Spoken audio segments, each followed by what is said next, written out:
Okay, technical difficulties, but I'm back.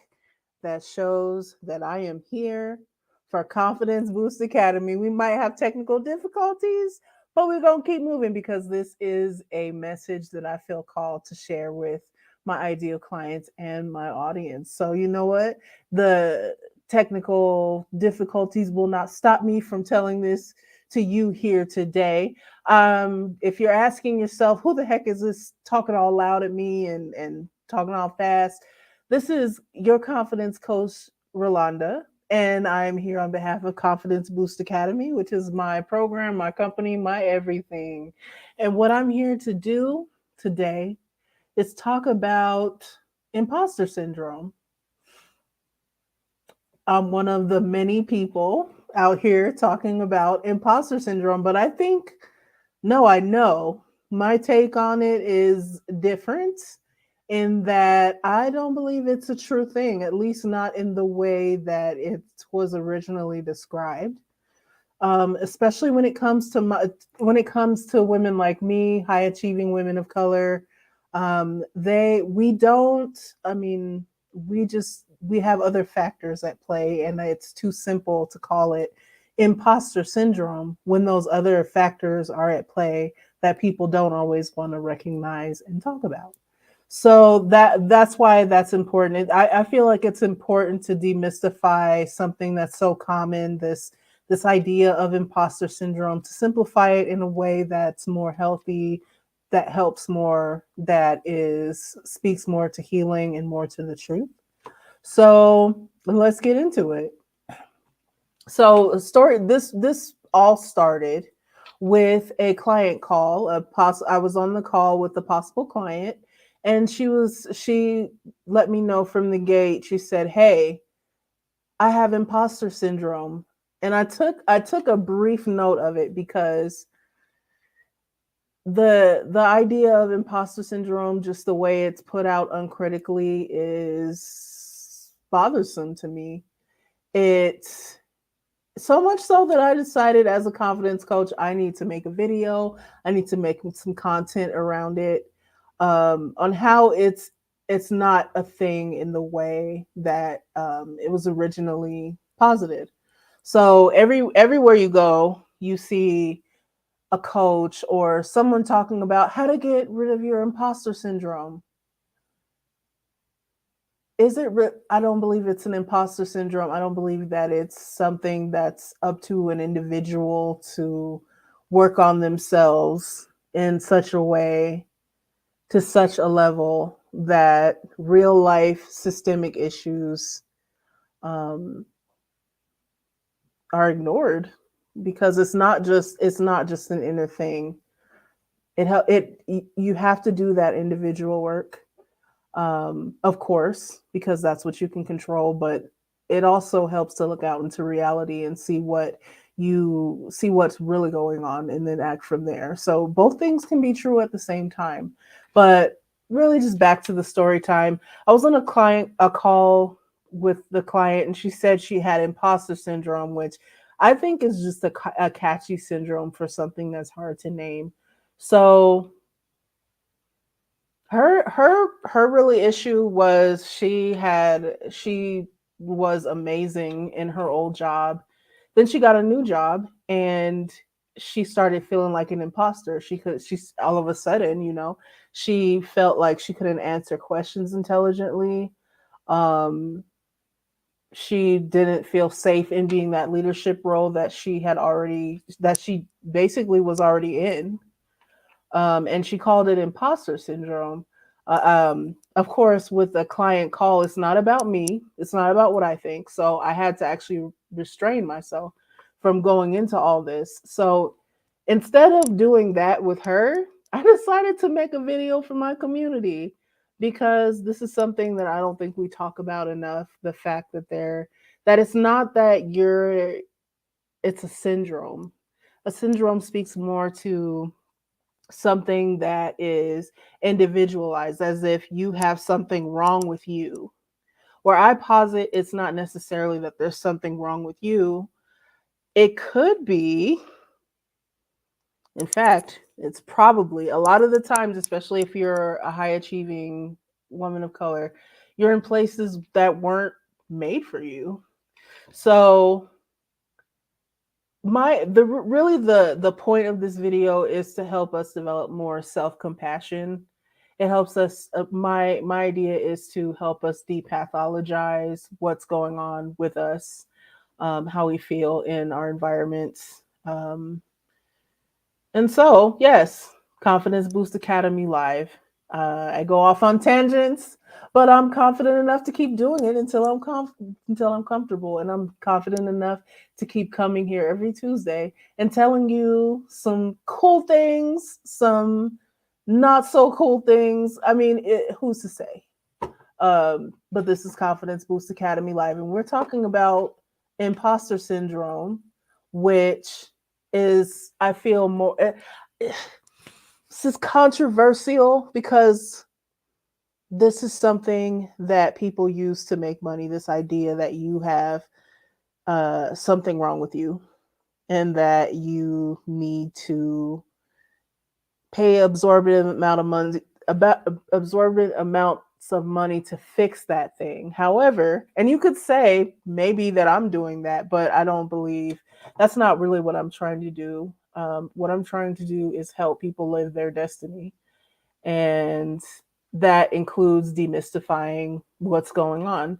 So coaches talk about imposter syndrome, books talk about imposter syndrome. There are articles that talk about imposter syndrome every day. It's really a catchy phrase, um, that we talk about to kind of shorten or disregard real things, that are happening out in the world, like biases, systems that aren't built for us or weren't built for us, and things of that nature. So you don't feel so much like something's wrong with you, because at the end of the day, nothing's wrong with you. I mean, of course, you might have developed some things to help you cope and keep you alive, but those things are to be honored, and that doesn't mean something is wrong with you. Um, and there are times in life where you might feel like an imposter.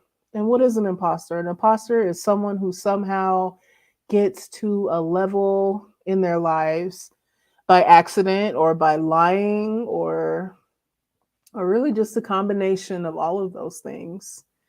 Um, and I tell you what, a real imposter, a person who really doesn't care about ethics or doing the right thing, they aren't sitting up here worried about whether they're an imposter. They're just doing their thing. The fact that you are sitting here thinking that, worrying about being an imposter, it's I think I heard Steve Harvey say something like this. He said something like, and I don't know when, I don't know where, I don't know what suit he was wearing, but he was wearing one of them suits. He was. He said something like, a bad person isn't worried about being a bad person. They're just living their lives. And the fact that you might be worried about yourself being an imposter or getting somewhere that you don't deserve, or all the things that we worry about as people who are not always in places that support were built for our prospering or thriving. There are other things at play, and I maybe they'll call it critical race theory, but it's the truth. There are things that are outside of our control that that can negatively affect our future prospects, and that adds to that fear of appearing unknowledgeable, or like we're, what do you call it, a diversity hire or a quota or something like that. So there's a lot of pressure that keeps us from being who we truly are. And that's not really that's not really a syndrome. A syndrome to me, and of course I'm not a scientist, I'm not any kind of biological uh You see, I don't even have the words for what I'm not, but I'll tell you what I am. Uh, I am here to tell you that something that's a syndrome speaks more to a pathology in an individual organism. So, by definition, is it true that all of us can have the same syndrome showing up in the same ways with the same anxieties in the same circumstances? Is that a syndrome? I would say the answer is no. It's not a syndrome. It's a reaction to being in places that weren't built for your thriving, the places that have rules that are unspoken, cultures that, like monoculture, I'll say it like that. Um, and I don't think it's not imposter syndrome when you literally have people around you who are hating on you and shortening your prospects for a good life. That's not a syndrome. That's a response to hating. And so getting back to Steve Harvey's original point, a person who is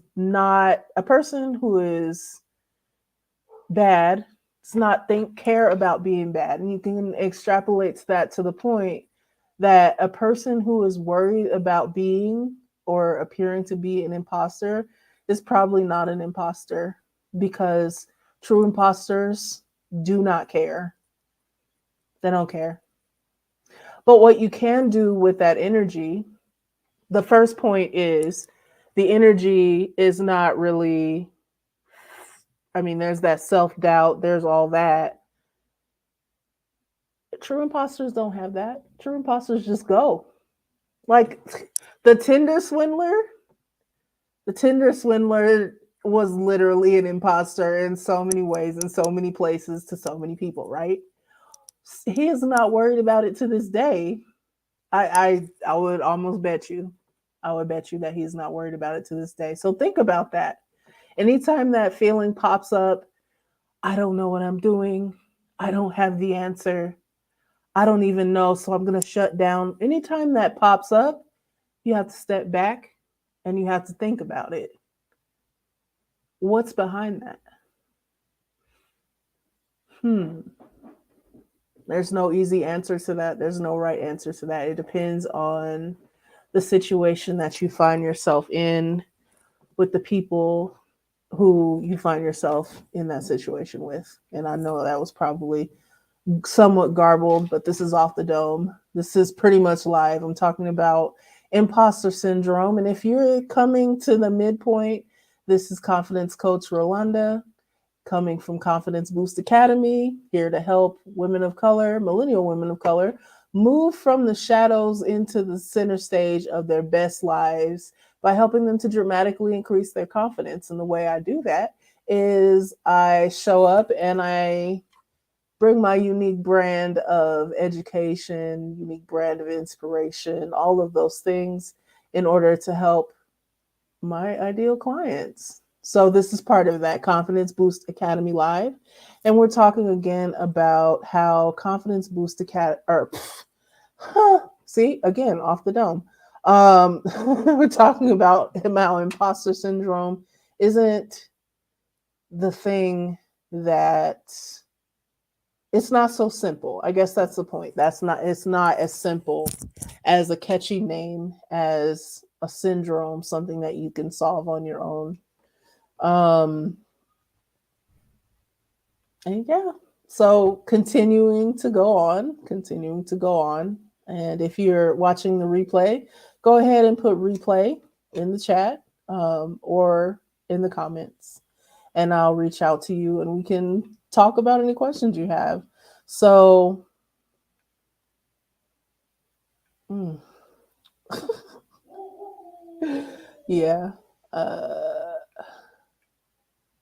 so, when you think about it, when you get in these situations where you feel like you are an imposter, a lot of the times it happens when you are in a new situation. So, this potential client, she was saying that at her old job, she was pretty much the person everybody went to. She knew all the things. She could help all the clients. They walked away happy and loved the business. However, she got a new job as more of a lead position within a whole different company. So, and then at that point, she just completely, it was like she forgot everything that she had learned and what she had done to get to this point. However, that we dishonor the things that enabled us to basically get to that next level. It's like we're in that new environment and we completely forget how to walk, how to talk, how to be that person who is just the shit. Because really, if you end up in these newer situations, new jobs, new programs of study, um, chances are you deserve to be there. And even if you feel like an imposter, even if you feel like you somehow got into the job as a fluke, or you were admitted to this graduate program and someone was going to find you out and kick you out one day, even if you feel like that, it's probably not true, because it's probably it, I would go so far as to say it's completely not true, because there's something in you to be able to get you to that point where you can actually be in that new job or in that degree program. For example, I'm using my own examples, and I'm using the examples of previous clients. Who A lot of my clients, they at least have a bachelor's degree, and they're working on graduate school, for example, and they're the first people in their families who are going for this graduate degree or this new job, and they don't necessarily have the support that they can use to keep them going, because no one knows what they're talking about, no one knows why it's important, and those reactions they get inspire doubt. That just does not help this imposter syndrome problem that should probably have a different name. I don't know. I don't know who I would talk to. The imposter syndrome has only really been described since the 70s. I don't have the exact article in front of me, but basically, two female psychologists started noticing women, primarily women, having this feeling, I feel like such an imposter. I feel like such an imposter. I don't deserve what I'm getting. I don't deserve these new jobs, these new opportunities. And if I get them, somebody's going to find out and they're going to kick me out. But if you think about it, you have to think about the time of society back then. So a lot of women were actually starting to come into the workforce. The old good old boys club of professional life back then, and those systems, those ways of working were not built for them. So much so that people got sued, and you have legislation against sexual harassment, which came later in the 80s. The point is, were they feeling imposter syndrome because they were imposters, or because they were in environments that weren't exactly supportive, or surrounded by people who were actively hating and trying to bring them down? I don't know. Maybe this isn't a topic that can be solved in a day, but conversation always helps, right? Um, And I've been wanting to talk about this for months. So as far as what the prospect was talking about, it just kind of triggered something in me that I felt like I needed to come on here and talk about it. And I'm here to deliver value and be as useful as possible in this 30 minutes. So I'm just going to go ahead and continue. Um, the real problem, I think, is that when we talk about imposter syndrome, a lot of the times we're not talking about structural issues. And structural issues, it's almost, I think that's a problem in American culture because there are so many structural issues that a lot of people are not interested in breaking down and stopping and creating something new. And it's impolite to talk about those systems instead of talking about, so you don't end up talking about what's really happening. And this is kind of like an activist. This might not be super popular, super poppin' live or recording, but I'm definitely here to, the reason, part of the reason I'm a confidence coach is because I'm here to help break down these old paradigms, these old systems that are making us suffer. Women, men, all that, making all of us suffer. So that's why I'm here to talk about this particular topic, even though I feel awkward going against thousands and thousands of coaches and books and all the things that are were built to teach to basically for a product, and not necessarily, maybe their hearts were probably in the in the best place, right? So they probably looked out and wanted to help, um, solve this problem. However, they didn't go deep enough, especially when you consider the unique intersections of the forces at play as Black women or women of color, especially when you're the only one in one place. So that's another story for another day, or a batch of stories for another day. I bring that up because that's also another factor that my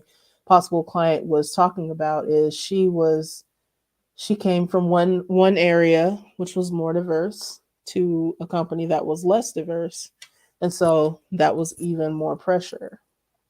And she just felt like